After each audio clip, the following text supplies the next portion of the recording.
Without it, you cannot achieve professional competence, which in turn is the hallmark of successful military leadership. The journey that awaits you is challenging as well as exciting.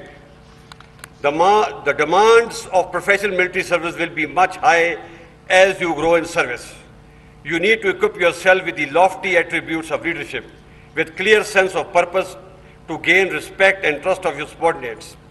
It is only through development of unwavering trust and confidence that you can instill a spirit de corps in your under command, which will hold you together in times of crisis.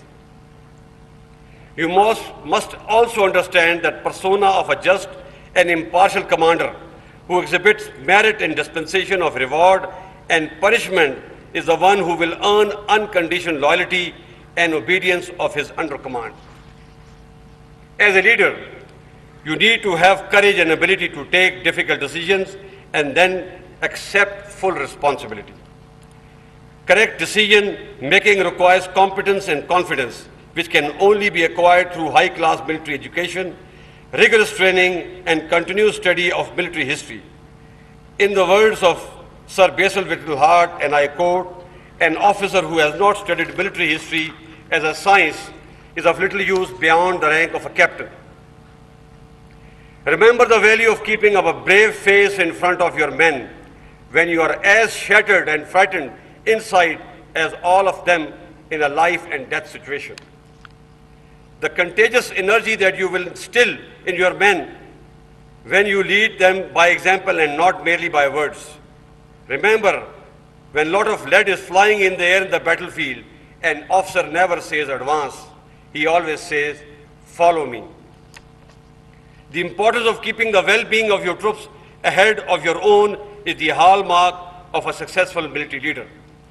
The essence of the last point cannot be better articulated than what was said by Field Marshal Philip Walhouse Chetwood, who said, and I quote, "The safety, honor, and welfare of your country come first, always and every time. The honor, welfare, comfort of the men you command come next. Your own ease, comfort, and safety comes last, always and every time," end quote. These eternal words are boldly etched even today on the walls of Brigadier Francis Ingle Memorial Hall in Pakistan Military Academy to remind every cadet officer of the importance of these essential cardinals of military leadership. Ladies and gentlemen, Pakistan is a peace-loving country. In our quest for peace, we have extended sincere and all-out efforts to evolve good neighborly relations with all our neighbors and regional countries. We are trying our best to break the political logjam which has denied the countries of South Asia to move forward and resolve all regional and bilateral issues in a peaceful and dignified manner. People of South Asia, like the rest of the world, deserve prosperity and better living conditions. This can only happen with sustained economic growth, development, and above all, lasting peace. Therefore, we must strive hard to keep the flames of war away from the region. We must give peace a chance by developing a mechanism to resolve all our bilateral issues peacefully. Moreover, as opposed to fighting each other, we should collectively fight hunger, poverty, illiteracy, population explosion, climate change, and disease. The world has changed, so should we, as the price of status quo will be devastating for all of us. However, I must highlight here that our desire for peace must not be construed as our weakness. No one should make any mistake about our collective resolve to defend our core interest and every inch of our motherland. I must remind you that we have paid both in blood and kind to safeguard our sovereignty and integrity. Thousands of valiant sons have sacrificed their lives to enable us reach the place where we stand today. My dear cadets, you are entering the service at a time when the challenges facing the country are complex and multifaceted. Hence, your responsibilities are far greater and more demanding than that of your predecessors.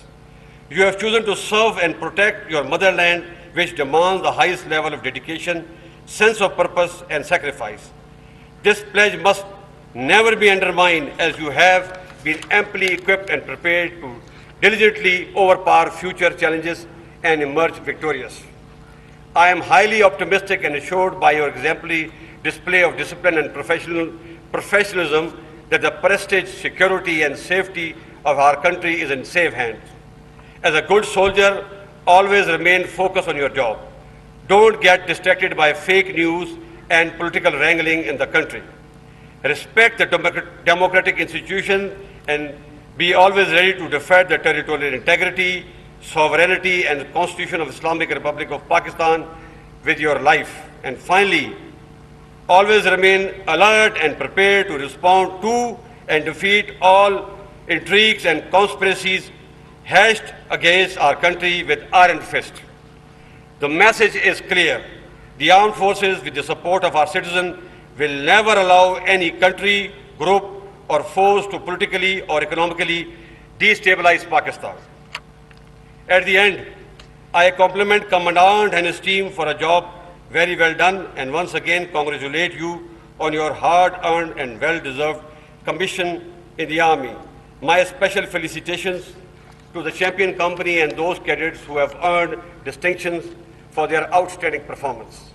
Do remember, it is the beginning of a long journey and not the end. Live your life to the fullest while respecting the morals and ethical values of our religion and culture.